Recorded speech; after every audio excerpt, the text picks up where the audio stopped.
चलिए क्लोजिंग जो है वो काफ़ी इंपॉर्टेंट होगी और इस पर नज़र रखनी होगी। एक्शन तो है, ये एक्शन बरकरार रहे, इसी उम्मीद के साथ आगे बढ़ेंगे। आइए अब जानते हैं मिड कैप में एक्शन कहां पर है। मिड कैप में बजिंग स्टॉक्स, लगाज, कौन से थीम्स एक्शन में है और साथ ही खबरें कौन सी हैं। हर रोज की तरह वामाक्षी हमारे साथ जुड़ गई हैं सारा का सारा डेटा लेकर। गुड आफ्टरनून वामाक्षी, बताएं। Good afternoon Mansi. शुरुआत करेंगे हम कुछ टॉप गेनर्स से, तो कोफोर्ज की बात कर लेते हैं। 6 दिन की गिरावट के बाद स्टॉक में आज अच्छी तेजी नजर आ रही है। इनफैक्ट जून 21 2022 से लेकर के अब तक का ये सबसे बड़ा सिंगल डे गेन है ये आईटी कंपनी के लिए। इसके अलावा आईसीआईसीआई सिक्योरिटीज भी ये लिस्ट में शामिल है।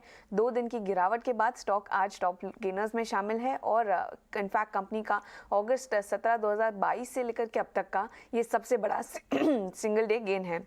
जिंदाल स्टील पर भी फोकस करेंगे। फेब 28 2022 से लेकर के अब तक का ये सबसे बड़ा सिंगल डे है जिंदाल स्टील के लिए और अच्छे दूसरी तिमाही के नतीजे के चलते ये स्टॉक आज टॉप गेनर्स में शामिल है। प्रेस्टीज एस्टेट्स भी 2 दिन की गिरावट के बाद स्टॉक में हमें आज अच्छी तेजी नजर आ रही है और इनफैक्ट आज भी हम देख रहे हैं कि करीब 4% की तेजी के साथ कारोबार कर रहा है ये स्टॉक। खैर ये तो हो गए टॉप गेनर्स। अब बात करेंगे हम कुछ टॉप लूजर्स की। तो ट्रेंट 3 दिन की लगातार गिरावट नजर आई है इस स्टॉक में। दूसरे तिमाही के नतीजे हमने देखे कंपनी के और यहाँ पर मार्जिन शार्पली कॉन्ट्रैक्ट हुए हैं।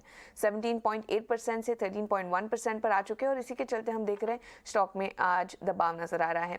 इंडियन होटल्स भी नवंबर 26 2021 से लेकर के अब तक का ये सबसे बड़ा सिंगल डे फॉल है इंडियन होटल्स के लिए। यहाँ पर भी दूसरे तिमाही के नतीजे आए थे। गुजरात गैस भी अपने दूसरे तिमाही के नतीजों को रिएक्ट करता हुआ आज लाल निशान में कारोबार कर रहा है और पेज इंडस्ट्रीज भी लगातार 3 दिन से हम देख रहे हैं कि ये स्टॉक में गिरावट है और दूसरे तिमाही के नतीजों के बाद स्टॉक करीब 2.5% तक गिरा है। इसके अलावा कुछ स्पेसिफिक पर फोकस कर लेते हैं। तो लॉजिस्टिक्स पैक पूरा बस करता हुआ हमें दिख रहा है। अगर हम देखें तो all cargo logistics, transport corporation of India, Aegis logistics और वीआरएल लॉजिस्टिक्स जैसे सारे स्टॉक्स आज काफी बस कर रहे हैं ट्रेडिंग सेशन में। आईटी स्टॉक्स पर भी फोकस करते हैं। Coforge, LTTS, KPIT technology, Newgen software जैसे सारे आईटी शेयर आज काफ़ी अच्छी तेज़ी दिखा रहे हैं। हमने देखा था कि यूएस मार्केट से काफ़ी अच्छा हैंडओवर मिला है और इसी के चलते ये स्टॉक्स आज काफ़ी फोकस में हैं। इसके अलावा अगर हम कुछ स्टॉक्स की बात करें तो अशोका बिल्डकॉइन पर फोकस करिएगा।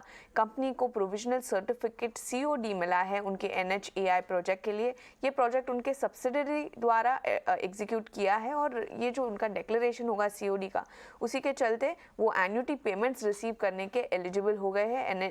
15 ईयर्स तक अब वो रिसीव कर सकता है ये एन्युटी और इसी के चलते अशोका बिल्डकॉइन भी फोकस में है।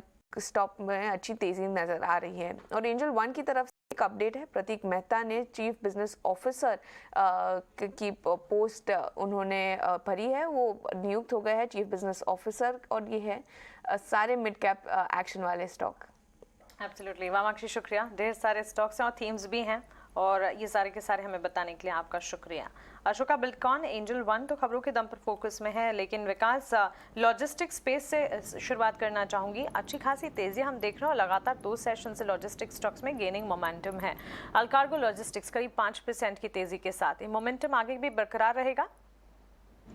अगर देखें तो यहाँ पे मोमेंटम कैरी होते देखने मिलेगा। मुझे लगता है कि जिस हिसाब से इस काउंटर में आज के दिन में एक पॉजिटिव देखा, इसमें एक 434 के आसपास एक 34 के आसपास एक रेजिस्टेंस फेस हो रहा था जो प्रीवियस उसके टॉप थे, आज उसके ऊपर ट्रेड कर रहा है और मुझे लगता है यहाँ से अगर वीकली चार्ट देखो तो यहाँ पे एक ब्रेकआउट देखने मिल रहा है।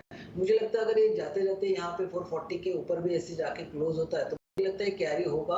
ऊपर में 460 64 के आसपास की नेक्स्ट इंपॉर्टेंट लेवल जो है इस काउंटर में देखने मिल सकते हैं। जो एक्सटेंशन ऊपर ड्रॉ करे तो वो नेक्स्ट इंपॉर्टेंट लेवल 464 का यहाँ पे देखने मिल सकता है। सपोर्ट हालांकि यहाँ पे 438 के आसपास 428 के आसपास एक सपोर्ट देखने मिल सकता है। तो ओवरऑल जो सेटअप है यहाँ पे पॉजिटिव है। यहाँ पे एक फ्लैग पैटर्न ब्रेकआउट भी देखने मिल रहा है तो मुझे लगता है यहाँ पे एक अच्छा मोमेंटम कैरी होते देखने मिलेगा। पॉजिटिव है। लॉजिस्टिक्स थीम में लगातार एक्शन भी है और ये मोमेंटम कैरी होते हुए दिख सकता है। पॉजिटिव फ्लैग ब्रेकआउट्स यहाँ पर नजर आ रहे हैं।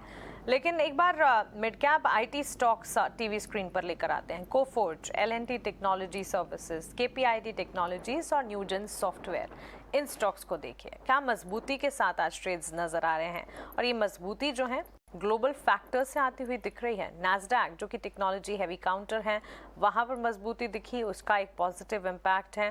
डोमेस्टिक आईटी प्लेज में भी अच्छी मजबूती के बीच कामकाज और अगर सेक्टोरल परफॉर्मर्स की बात करें, आईटी सेक्टर हैं जो कि आउट परफॉर्म कर रहा है। टीसीएस, इन्फोसिस जो कि हैवी वेट्स हैं, उनमें तो मजबूती नजर आ ही रही है। इंडेक्स 4% की तेजी दिखा रहा है, करीब 400 अंकों की बढ़त भी दिख चुकी है।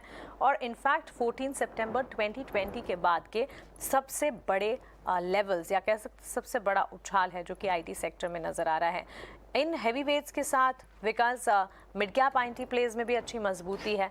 क्या कोई स्टॉक पिकिंग यहाँ पर की जा सकती है या फिर इन काउंटर्स में इतनी मजबूती दिख चुकी है, अभी अगर पोजीशन है उन्हें ही होल्ड करना चाहिए? देखो एलटीडीएस में मुझे लगता है कि एक बार रुकना चाहिए क्योंकि यहाँ पे एक रेजिस्टेंस फेस हो रहा है 38, 70, 80 के आसपास का। और दूसरी तो कोफोर्स में मुझे लगता है कि वापस वो 200 डीएमए के आसपास एक रेजिस्टेंस फेस हो रहा है जो आ रहा है 39.22 के आसपास का। जैसे ये रेंज ओपन ऊपर होती है तो उस वहाँ पे पोजीशन बनाए। जिनके पास पोजीशन है तो होल्ड कीजिए, अभी भी यहाँ पे एक पॉजिटिव रुझान बन सकता है। लेकिन का जिस हिसाब से कोफोर्स में जो वॉल्यूम रिकॉर्ड देखने मिला है तो मुझे लगता है ये काउंटर यहाँ पे एक अच्छा है। वीकली चार्ट भी यहाँ पे स्ट्रांगली इंडिकेट कर रहा है, तो मुझे लगता है कोफोर्स यहाँ पे बेटर कैंडिडेट रहेगा यहाँ से वापस पोजीशन बिल्ड करते हुए। यहाँ का पहला टारगेट रहेगा 39.20। जैसे वो 200 डीएमए के ऊपर निकलता है तो ऊपर की रेंज आ रही है 4000 के आसपास की, तो इस काउंटर को लेके जा सकते हैं। सपोर्ट जो इसका देखने मिलेगा 3840 के आसपास।